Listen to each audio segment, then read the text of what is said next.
Hi, Jennifer. Thank you so much for joining us for the 22nd Happiness Happens Month. So I think you're in cooler Maine than it is in Dallas. That's where I am today. I'm in New Hampshire, but do not underestimate the power of the humidity of a Northeast summer. It's potent. Is it? Yeah, Okay, not like you for sure. There's a bit of a breeze that blows in, but the humidity can land like a 747 around here. Yeah, some of those days you're like, I walked out to my car and now I need to go back in and take a shower. Yeah, we have those too. Yeah, exactly. We get a little of this too. So we are meeting for the first time now, but we met through a common friend, and so I just always kind of announce how I know some of the people I'm interviewing. So today we're talking about the 31 types of happiness, and because you're a journalist, and I think you're actually an anchor at this point, so I don't know if you're actually doing field reporting too still, but you're in the news business. I know that great reporters have to be respectful of the people they're talking to, because they may or may not, they may have differing ideas, or I guess in today's world, even facts than what some people think. But, really good journalists are able to have those conversations with everybody. So I know this is just sort of part of your DNA. A lot of people don't necessarily associate being respectful with happiness, but I think when we're respectful of other people, even if they don't think like we do, I think it is this type of happiness, because we get to walk away feeling good about ourselves. Like we took the high road. We didn't go have an argument. We didn't decide to do debate unless we're in an intentional debate situation. So do you have a story, whether it's related to your career or not, about a time when you were respectful and you walked away feeling good, feeling happy about it? I have a couple for you. One deals with the private sector in my role as a television reporter, and the other one also deals with interviewing a presidential candidate or 2 or 10 or 20 over these years that I've been a TV news anchor in New Hampshire. We're home to the nation's first in the nation primary process, as you know. So the candidates start coming up here, 24 months before we even will ever cast a ballot. It's a process, it's intense, it's a grind. Not just for the journalists involved, but for the candidates themselves. So let me begin with the first one, because it's an example of how I've learned and how you can link respect to happiness professionally too, even if it's a lesson, a hard lesson in this case, that you learn along the way. I was cutting my teeth at one of my very first TV jobs on the Cape in Massachusetts, which is where I grew up nearby. And there's a stretch of road that leads to the lower Cape, and it's an accident-prone stretch of road in which there are horrible accidents that happen, unfortunately, on a fairly regular basis. There was one particular crash, though, that was tragic in every way you can imagine. A child died and a puppy died. The dad was driving. It was terrible. And at the time, I was racing against a deadline to try to get this story together to air. And I was throwing together all of my elements. When I say that, it's a witness interview, it's a police law enforcement interview, it's a video of the scene. And there was a particular shot of a bloody car seat that the photographer had gotten. And then I was looking at it back at the station as I put this story together, and I used it. And I thought it was compelling and horrible, and it would add depth to the story. But what I later realized, through the help of my news director at the time, saying to me, did you really need that particular shot in that story? Because we already know how awful this is. By sheer imagination, a person can imagine how horrific this loss is. Did you really need to do that? And when I stepped back from the immediacy of the moment and trying to work under a deadline to put this story together, I realized how right she was and how wrong I had been as a novice journalist, particularly using the power of video. And I took from that a huge lesson. I didn't respect the family in that instance. I did not know them. They were anonymous to me. All they were was a story at the moment. But when I could envision a family and that loss and the depth of that loss and the tragedy involved and the people, the humanity, I realized that I did not respect that moment for that family, and I regretted it. But I never forgot that lesson. And even though this is a hard industry that I've been in for 24 years now, If somebody has declined an interview with me, if I've come to them after a tragedy and they have said to me, no, I don't have any interest in speaking to you right now, I walk away and I never bother them. I never badger them. I never come back for more. Oftentimes, to be honest with you, and this is not anything my boss would want me to say, but oftentimes I've not even tried. I might pretend that I did a door knock and then walk away before anybody answers, because I can't imagine the pressure and somebody showing up on your doorstep the moment after something like this has happened, wanting to talk to anybody, particularly a stranger, and broadcasting your emotions and feelings in that moment. So in that, I have found, respecting somebody in that instance equals to me a certain inner peace. And happiness is really, I think, based upon having that established concrete level of inner peace that we all seek. And that helped build a better journalist in me.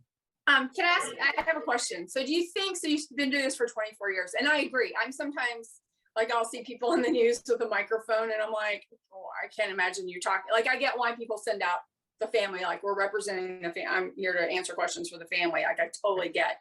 That would be what I would react. But I noticed, do you think with social media in the past, whatever has changed a little bit, where people are either choose to get out through social media or they're more willing to talk to journalists? Do you think, like, I felt like I noticed when Ashley Judd decided to go, I think she went on 60 Minutes.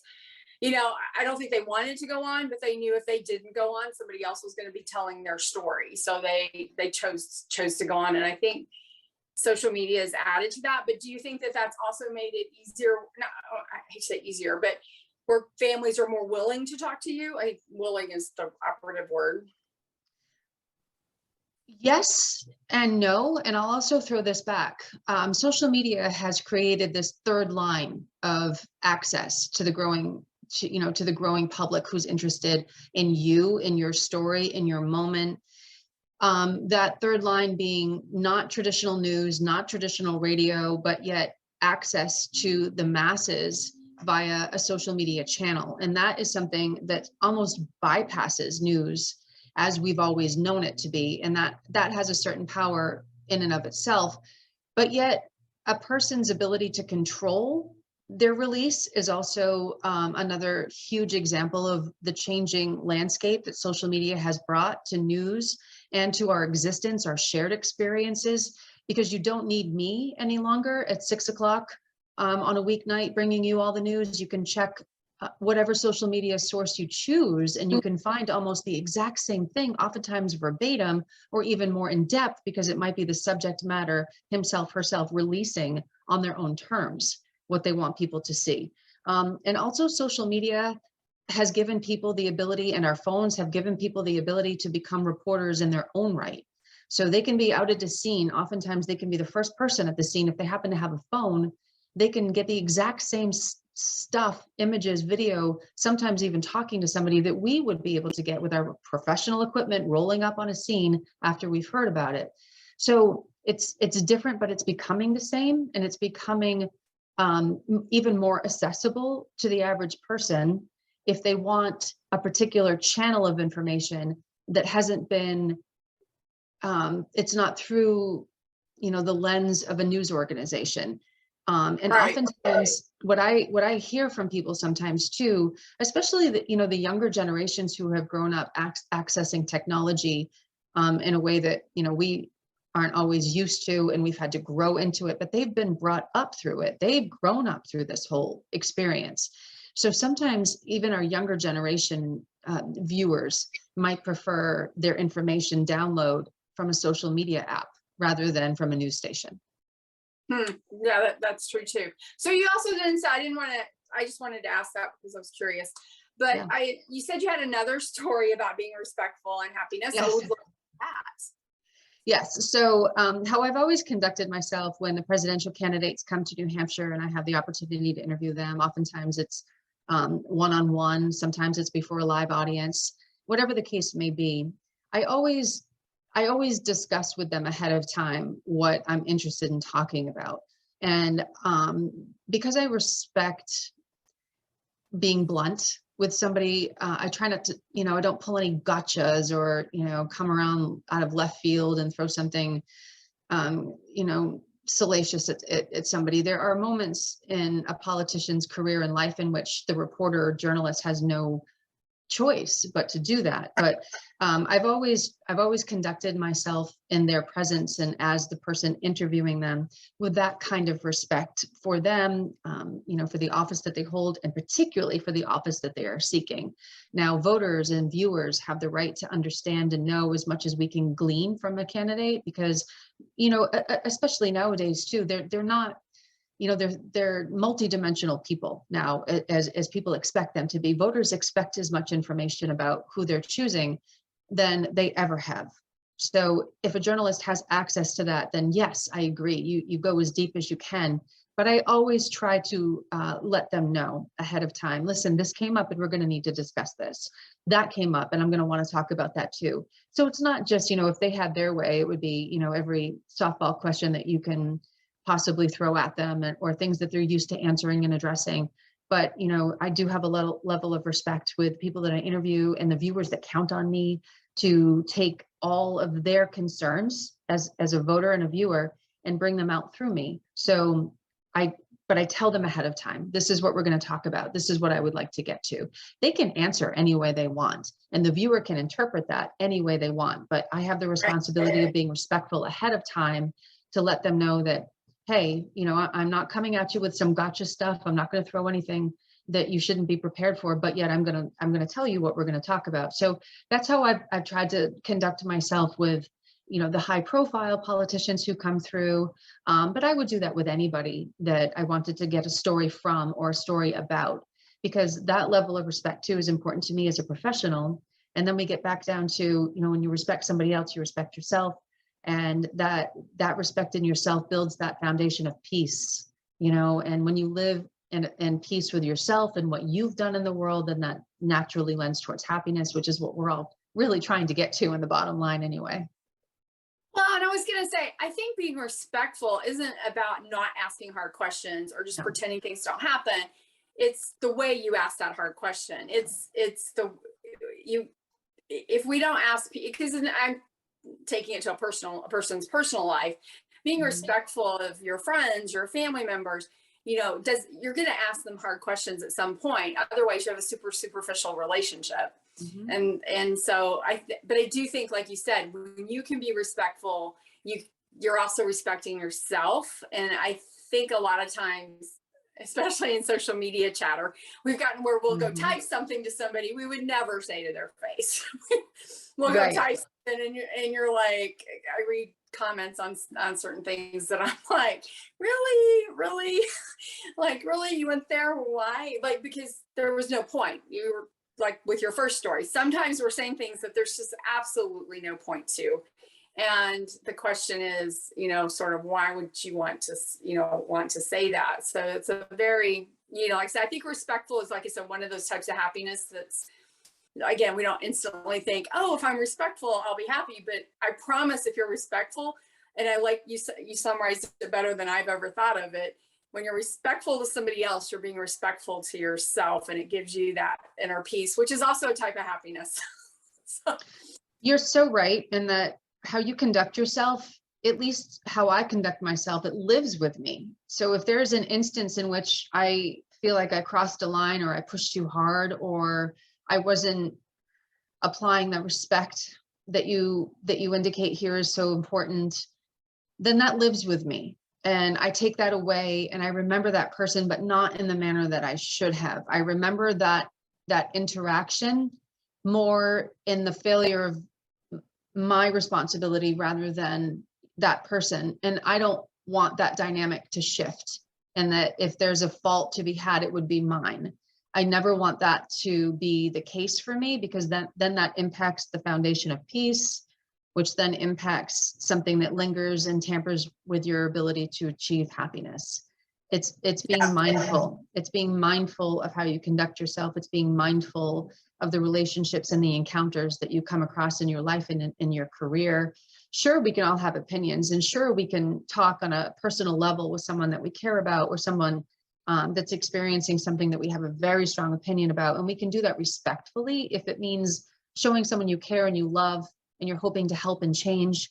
But to do that in a way that, again, is either too forceful or irresponsible, then that lives with us. No, I agree. And you also have to remember, you control your communication and actions. You can't control theirs, so they may be disrespectful back, but if you can still maintain that centerpiece, that's great. So thank you for talking about respectful as a type of happiness. So now we'll go to a more kind of a fun topic, and which is really two other types of happiness: creative and inspiration. You are also a novelist, because most of your books are all non or fiction, correct? Yes, so I have 5 fiction, 2 narrative nonfiction. So I just released my 7th, which is back to my fiction roots, When the Demons Come. Okay, yes, When the Demons Come. And I'd read a couple of your other titles, and I thought they were, and I do not have a copy because it was just released, and Yeah. it's on back order, right? It sounds like it's not arriving as fast as everyone would like. So tell us a little bit about your last book, and maybe why, like, our listeners might want to pick it up, and how it will make them a little happier. So in my life and in my preferences for books, I love escapism, and I love leaving my world and heading into somebody else's world, if just for a short amount of time, and being completely engaged by strangers that grow to be people I care about, even if they're fake. So fiction does that for me. It always has. So When the Demons Come is another thing I should point out is I'm such a sucker for a happy ending, and I try to apply that in the books that I write, because I can't control any of that in my TV news job.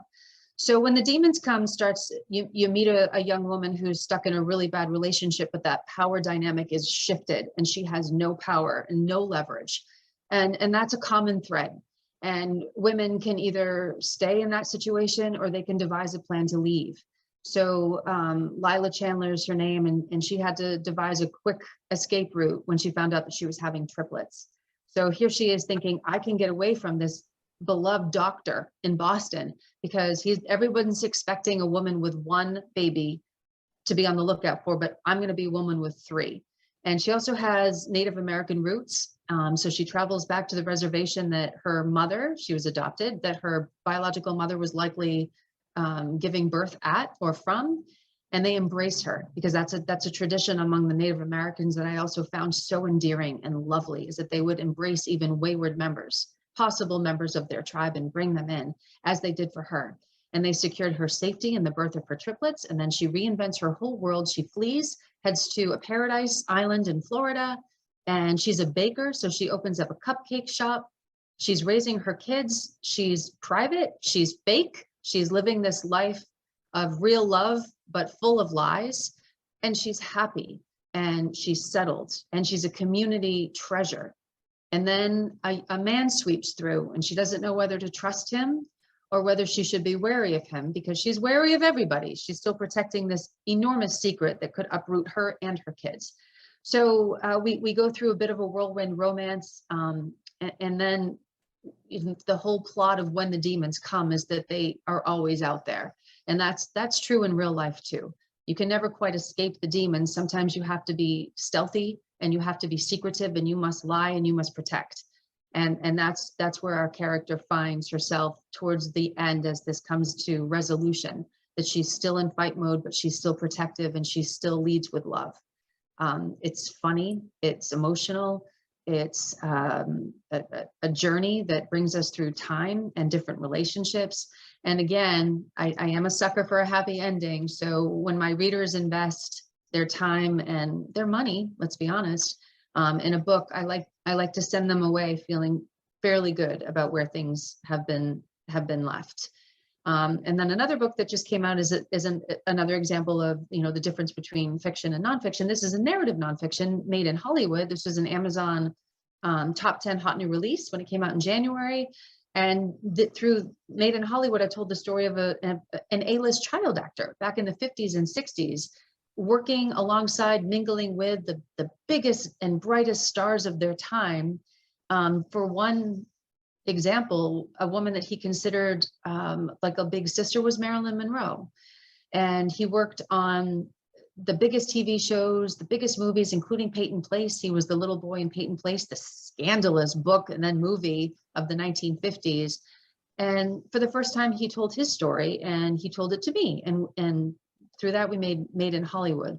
So narrative nonfiction can be just as compelling, even though it happened in real life, because all of the things that we talk about here, the happiness and, you know, the demons and the evil that can be out there, and it transports eras.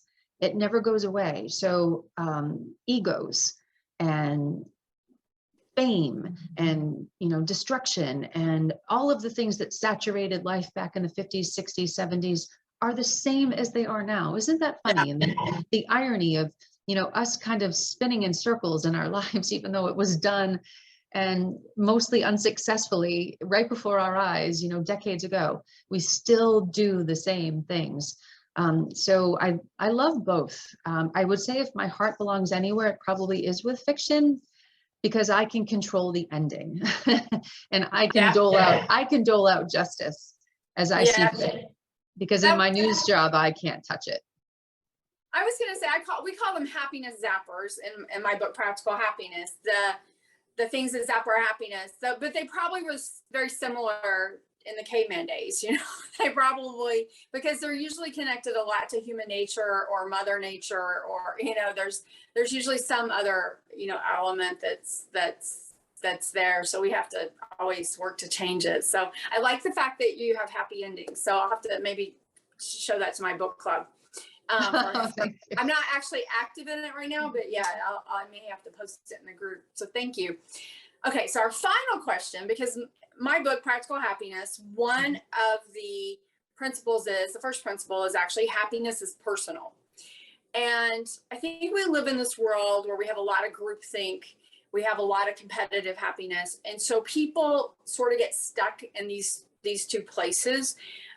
But in reality, our happiness is personal. And as I always tell people, that doesn't mean that you're never going to go do something with your significant other that might not be in your top 10 happy list, you know, might be at the bottom even. It doesn't, because then you're experiencing other kinds of happiness, love, giving. Yes. You're experiencing being honorable, maybe even being respectful. Because you want them to do things too with you. So it doesn't mean that, but we still have to know what our happiness is personal. So obviously being creative and inspiring and writing would be one of yours, but what is something that's really just yours? And maybe it is writing, but it's just yours. So like, might not be your significant others, your kids, your families. Your little happiness is personal. What is that? You're so right. And sometimes you fall into the thing that makes you really happy, and sometimes you've had it forever and ever and ever. Definitely creating with words, but creativity is something that expands beyond words that we write or even concepts that we think, but sometimes a feeling or a mood. And I love doing that with a house, and I love doing that with flowers, and I love doing that with growth. So yes, I am happy when I'm crafting a new book and all the emotions are spitting, because I'm investing into the character, the scene, the dialogue. But when I step outside of that, and I go outside and I look at the things that are growing in front of my front door, or, you know, I have a fence out by my driveway, and I built that fence with my dad. And I've cared for that every year. And sometimes my perennials will come back storming in, and sometimes they look a little, and I have to add or I have to delete. But I do that with care, because what it gives back to me is color and vibrancy and growth.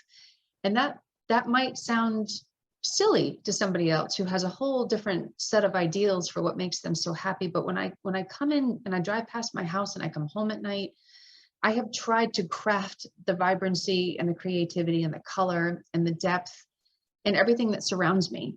And I find that to be, yes, it's a lot of work, but it's also quiet time. Your hands are in the dirt.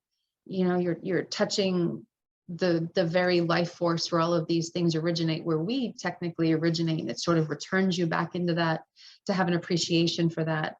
So that works for me personally. But I will tell you, and I think, you know, any parent will say the same thing, but it is simple, and it is probably widely appreciated and known, but the truest happiness I have ever felt is when my kids are safe and happy and at peace. And that's when that thread of peace, that cement is the strongest for me. And whenever something comes in and threatens that, it throws me into disarray. And I think that just the moment they were born, it made me that person. We're not born that way, because we don't know that kind of love until, you know, we're fortunate enough to have kids or family come into our life in any way that it does. But when you're that attached to another human, it's the biggest thing you could imagine, and the best source of happiness that I have ever known. I love that. And also, just so you know, I read a study, and I haven't gotten to totally fact check it, but it said gardening was rating number 3 on the top happiness, your top happiness. And there's actually studies that show just standing in the dirt and stuff, it actually does a recentering sort of. There is chemical things that take place in our bodies when we're connected to nature. And you mentioned the fence in your dad, so that's nostalgia, another type of happiness. So you've got lots of them going on in your life. So, thank you. And so being appreciative of your time and having me here today, and talking to your followers and your viewers, that too is, you know, that grounds us just like the earth. Yes. Thank you. Thank you so much for sharing today.